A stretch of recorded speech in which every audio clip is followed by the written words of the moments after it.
కర్నూలు పట్టణ ప్రజలకు మండుటి ఎండను సైతం లెక్క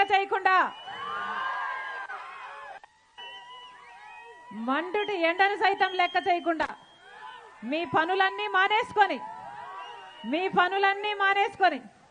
రాజశేఖర రెడ్డి బిడ్డ వస్తుంది, రాజశేఖర రెడ్డి బిడ్డను చూడాలి, రాజశేఖర రెడ్డి బిడ్డను వినాలి అని మీ పనులు మానేసుకొని నా కోసం మీరు సమయం చేసుకొని వచ్చారు.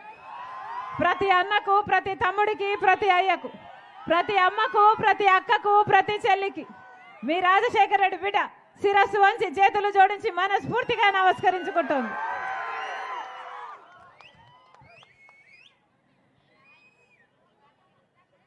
ఎన్నికలు వచ్చేసాయన్నా, 13వ తేదీ ఎన్నికలు. ఓటు ఎవరికేద్దాం అనుకుంటున్నారు? ఒకసారి ఆలోచన చేయండి. మన రాష్ట్రం ఏర్పడి 10 సంవత్సరాలు అయితే మొదటి 5 సంవత్సరాలు చంద్రబాబు గారు ముఖ్యమంత్రిగా ఉన్నారు. ఇప్పుడు 5 సంవత్సరాలు జగన్మోహన్ రెడ్డి గారు ముఖ్యమంత్రిగా ఉన్నారు. ఈ 10 సంవత్సరాలలో కర్నూలు ఏమైనా అభివృద్ధి చెందిందా? ఒక్క అడుగైనా ముందుకెళ్ళిందా? బిడ్డలకు ఉద్యోగాలు వస్తున్నాయా? ఇల్లు లేని వారికి ఇల్లు వచ్చిందా? కనీసం మంచినీళ్ళు కూడా సరిగ్గా ఇవ్వటం లేదట కదా. మరి ఇదే నా పరిపాలన? ఏం చెప్పాడు జగన్మోహన్ రెడ్డి గారు? కర్నూలు న్యాయ రాజధాని అన్నాడు కదా. అంటే మూడు రాజధానిలో ఒక రాజధాని కర్నూలు అన్నారు. అన్నాడా? ఒక్కదానికైనా పునాది వేశారా? ఒక్క ఇటుకైనా పెట్టారా? మరి ఎందుకన్నట్టు వీళ్ళ మాట నిలబెట్టుకునేది? స్మార్ట్ సిటీని చేస్తానన్నాడు కదా జగన్మోహన్ రెడ్డి గారు. కనీసం డ్రైనేజ్ అయినా చక్కగా పనిచేస్తుందా? కనీసం మంచినీళ్ళైనా చక్కగా ఇస్తున్నారా? మరి ఎందుకు వేయాలన్నా వీళ్ళకు ఓట్లు? గుండ్రేవుల ప్రాజెక్టు రాజశేఖర రెడ్డి గారు చేయాలనుకున్నారు. గుండ్రేవుల ప్రాజెక్టు రాజశేఖర రెడ్డి గారు చేసేసి ఉంటే, ఆ ప్రాజెక్టు పూర్తయిపోయినంటే 2 లక్షల ఎకరాలకు సాగునీరు కాకుండా కర్నూలు వాసులకు 6 లక్షల మందికి మంచినీళ్ళు వచ్చే ప్రాజెక్టు గుండ్రేవుల ప్రాజెక్టు చేశారా? రాజశేఖర రెడ్డి గారు అంటే సొంత తండ్రి చేయాలనుకున్న ప్రాజెక్టు కదా. మరి కొడుకు అయ్యింది జగన్మోహన్ రెడ్డి గారు చేసి ఉండాలి కదా. ఏం చెప్పాడు జగన్మోహన్ రెడ్డి గారు? నాన్న వదిలి వెళ్ళిపోయిన అన్ని ప్రాజెక్టులను 6 నెలల్లో పూర్తి చేస్తానన్నాడు ఏ జగన్మోహన్ రెడ్డి గారు. మరి 5 సంవత్సరాలు అయింది కదన్నా, పూర్తయిందా? గండ్రేవులా పూర్తయిందా? హంద్రినివా పూర్తయిందా? ఒక్క ప్రాజెక్ట్ అయినా పూర్తయిందా? రాజశేఖర రెడ్డి గారు ఎన్ని ప్రాజెక్టులు వదిలి వెళ్ళిపోయారో అన్ని అలాగే మిగిలిపోయాయి కదా. మరి వీళ్ళ రాజశేఖర రెడ్డి గారి ఆశయాలను నిలబెట్టేది? ఆలోచన చేయండి. ఒక్క రకంగానైనా మేలు చేశారా? కర్నూలు ఒక్క అడుగైనా ముందుకేసిందా? బిడ్డలకు ఉద్యోగాలు వస్తున్నాయా తల్లి? వస్తున్నాయన్నా?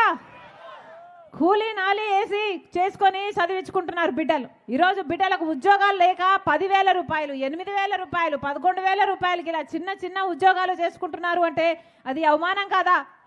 తల్లిదండ్రులు తలదించుకున్నట్టు కాదా? మరి ఏం చేస్తున్నట్టన్నా? బీజేపీ పార్టీ ఏం చెప్పింది? 2 కోట్ల ఉద్యోగాలు ఇస్తామని చెప్పింది. అంటే 10 సంవత్సరాలలో 20 కోట్ల ఉద్యోగాలు ఇచ్చుండాలి బీజేపీ పార్టీ. ఇచ్చిందా? మన ఆంధ్ర రాష్ట్ర ప్రజలకు, మన బిడ్డలకు కనీసం 1 కోటి ఉద్యోగాలు ఇచ్చిందా? 10 లక్షలైనా వచ్చిందా? పోనీ 1,00,000 అయినా వచ్చినాయా? బీజేపీ పార్టీ అట్లా మోసం చేస్తే మరి జగన్మోహన్ రెడ్డి గారు ఏం చేస్తున్నారు? ప్రతి సంవత్సరము జనవరి సంక్రాంతి ఎట్లా వస్తుందో జాబ్ క్యాలెండర్ కూడా అలా వస్తుందన్నాడు కదా జగన్మోహన్ రెడ్డి గారు. వచ్చిందా అన్న? సంక్రాంతి వచ్చినప్పుడల్లా జాబ్ క్యాలెండర్ వచ్చిందా? ఇంతమంది బిడ్డలు ఉన్నారు ఇక్కడ, వస్తుందా అమ్మా? ఏం చెప్పాడు జగన్మోహన్ రెడ్డి గారు? 5 సంవత్సరాల క్రితము ఇలాగే మైకు పట్టుకొని 2,30,000 ఉద్యోగాలు ఖాళీగా ఉన్నాయి, నేను అధికారంలోకి వచ్చినాక అవన్నీ భర్తీ చేస్తానని చెప్పలేదా జగన్మోహన్ రెడ్డి గారు? మరి ఈ రోజు వరకు కూడా ఆ 2,25,000 ఉద్యోగాలు 5 సంవత్సరాలు అయిపోయింది. ఈ రోజు వరకు కూడా ఇంకా ప్రభుత్వ శాఖల్లో అలాగే ఖాళీగా ఉన్నాయి. మరి ఎందుకు చేసుకున్నట్టు జగన్మోహన్ రెడ్డి గారిని ముఖ్యమంత్రిగా? ఎందుకు వేసినట్టు ఓట్లు జగన్మోహన్ రెడ్డి గారికి? ఒక్క మాటైనా నిలబెట్టుకున్నారా? 5 సంవత్సరాలు అయిపోయింది. ఎన్ని ఉద్యోగాలు ఇచ్చారు? టీచర్ ఉద్యోగాలు, డిఎస్సి ఉద్యోగాలు 23,000 ఉద్యోగాలు ఖాళీగా ఉన్నాయి. ఇప్పుడు ఆఖరణ 5 సంవత్సరాలు ఇవ్వలేదు ఉద్యోగాలు జగన్మోహన్ రెడ్డి గారు. ఇక ఎలక్షన్లు 2 నెలలు ఉందనగా ఇప్పుడు 23,000 ఉద్యోగాలు మెగా డిఎస్సి ఇస్తాను ఇలాగే చెప్పిన జగన్మోహన్ రెడ్డి గారు మేనిఫెస్టోలో ఇప్పుడు ఒక దగా డిఎస్సి 6,000 ఉద్యోగాలకు నోటిఫికేషన్ ఇచ్చారు. అంటే ఎన్నికలు 2 నెలలు ఉందనగా నోటిఫికేషన్ ఇస్తే ఈ పరీక్షలు ఎప్పుడు జరగాలి, వీళ్ళకు ఉద్యోగాలు ఎప్పుడు రావాలి? ఇది అయ్యేదా సచ్చేదా? మరి ఏం చేశారు? 5 సంవత్సరాలు మోసమే చేశారు కదా. 5 సంవత్సరాలు పని చేయనట్టే కదా. 5 సంవత్సరాలలో ఎన్ని ఉద్యోగాలు ఎప్పుడు ఇచ్చి ఉండకూడదు? ఇచ్చారా? 5 సంవత్సరాలలో ఎప్పుడూ ఇయ్యలేదు. కనీసం కుంభకర్ణుడైనా 6 నెలలు నిద్రపోతాడు, 6 నెలలు పనిచేస్తాడు. మరి జగన్మోహన్ రెడ్డి గారు ఏం చేశారు? 4.5 సంవత్సరాలు నిద్రపోయారు. ఇప్పుడు ఎలక్షన్లు వచ్చాయని నిద్ర లేచారు. సిద్ధమని ఇప్పుడు బయలుదేరారు. వాస్తవం కదా? ఇంతకుముందు ఎప్పుడైనా వచ్చారా? బిడ్డలకు ఉద్యోగాలు వస్తున్నాయా అమ్మా అని అడిగారా? మీకు ఇల్లులు ఉన్నాయా అమ్మా అని అడిగారా? మరి ఏం జరిగినట్టు, ఏం చేసినట్టు? అమ్మా ఇంతమంది ఉన్నారే, ఇల్లు ఎలా గడుస్తుంది తల్లి? నూనె, చక్కెర, గ్యాసు, పెట్రోలు, డీజిల్ అన్నీ పెరిగిపోయాయి. కరెంటు ఛార్జీలేమో 7 సార్లు పెంచారు. ఆర్టీసీ ఛార్జీలేమో 5 సార్లు పెంచారు. ఎలా గడుస్తుంది తల్లి ఇల్లు? జగన్మోహన్ రెడ్డి గారు చెప్తున్న మాట బటన్ నొక్కుతున్నాను అంటున్నాడే. బటన్ నొక్కి ఇచ్చేంత డబ్బు మీకు సరిపోతుందా? ఇచ్చేదేమో 100 రూపాయలు అయితే ఖర్చులన్నీ పెరిగిపోయి తీసుకుంటున్నది ఎంత? 1000 రూపాయలు. 1000 రూపాయలు అంటే ఒక చేత్తో మట్టి చంపిస్తున్నారు, ఇంకో చేత్తో వెండి చంపు తీసుకుంటున్నారు. అవునా? అన్ని ఖర్చులు పెరిగిపోయాయి. ఆఖరికి క్వార్టర్ బాటిల్ 60 రూపాయలు పక్కనైతే పక్క రాష్ట్రాలలో క్వార్టర్ బాటిల్ 60 రూపాయలు అయితే ఇక్కడ 250 రూపాయలు ఉందమ్మా అంటున్నారే. అన్ని రకాలుగా దోచుకుంటున్నారు. మరి జోబిలో మిగిలేదేమిటి? చేతిలో మిగిలేదేమిటి? చిప్ప, గుండు సున్నా. ఇదే కదా జరుగుతుంది. బటన్ నొక్కుతున్నానంటే ఎవరికి నొక్కుతున్నారు? ఎక్కడ పోతున్నాయి డబ్బులన్నీ? మీకైతే వస్తున్నాయా? మీకు వస్తున్నాయా తల్లి? మొత్తం అంతా నీళ్ళల్లో పోసిన పన్నీరే, బూడిదలో పోసిన పన్నీరే. వాస్తవం కదా? అందుకే చెప్తున్నాం, ఈరోజు ఆలోచన చేసి ఓటు వేయండి. ఇదే ప్రభుత్వం, ఇదే వైసీపీ ప్రభుత్వం అధికారంలోకి వచ్చినా, తెలుగుదేశం పార్టీ అధికారంలోకి వచ్చినా మళ్ళీ బీజేపీ పార్టీతో కుమ్మక్కైతారు. పోనీ బీజేపీ పార్టీ మనకు ఏమైనా చేసిందా? ప్రత్యేక హోదా ఇచ్చిందా?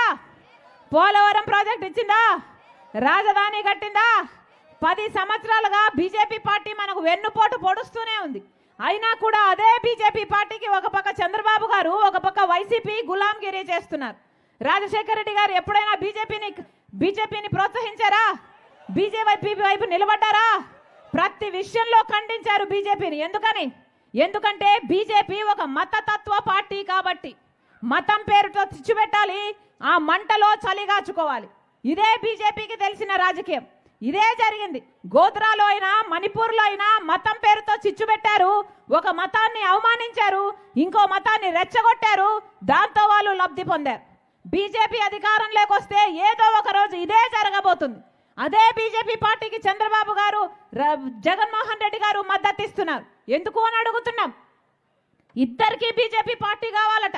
మన రాష్ట్రంలో ఇది ఒక ట్రయాంగిల్ లవ్ స్టోరీగా తయారైపోయింది.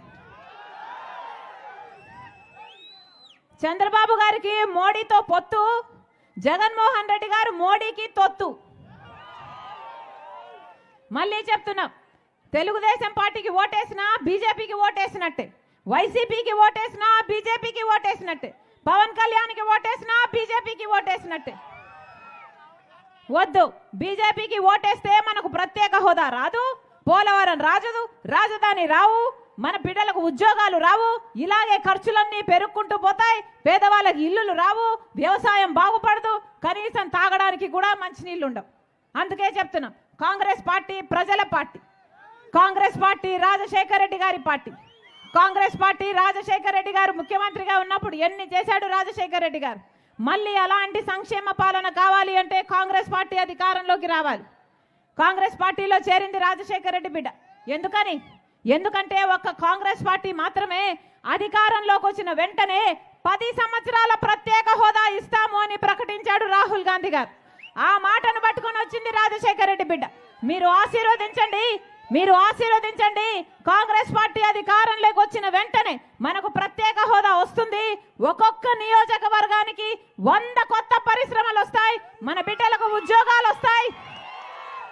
రాజశేఖర్ రెడ్డి గారి సంక్షేమ పాలన మళ్ళీ వస్తుంది. మళ్ళీ చెప్తున్నాం, రాజశేఖర్ రెడ్డి గారి సంక్షేమ పాలన రాజశేఖర్ రెడ్డి బిడ్డ ప్రతి గడపకు అందిస్తుంది, మీ ఇంటి వరకు తెస్తుంది. మీరు ఆశీర్వదించండి. కాంగ్రెస్ పార్టీ ఎమ్మెల్యే అభ్యర్థిగా ఎవరిని నిలబెట్టినా హస్తం గుర్తు మీద ఓటేసి గొప్ప మెజారిటీతో గెలిపించాలని మనస్ఫూర్తిగా ప్రార్థిస్తున్నాం. అలాగే ఎంపీ అభ్యర్థి రాంపుల్లయ్య యాదవ్ గారు మనస్ఫూర్తిగా ఆశీర్వదించండి. హస్తం గుర్తు మీద ఓటేయండి.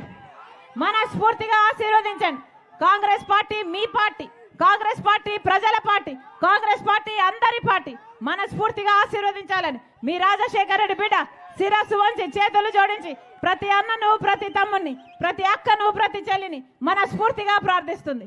జోహార్ వైఎస్ఆర్, జోహార్ వైఎస్ఆర్, జోహార్ వైఎస్ఆర్.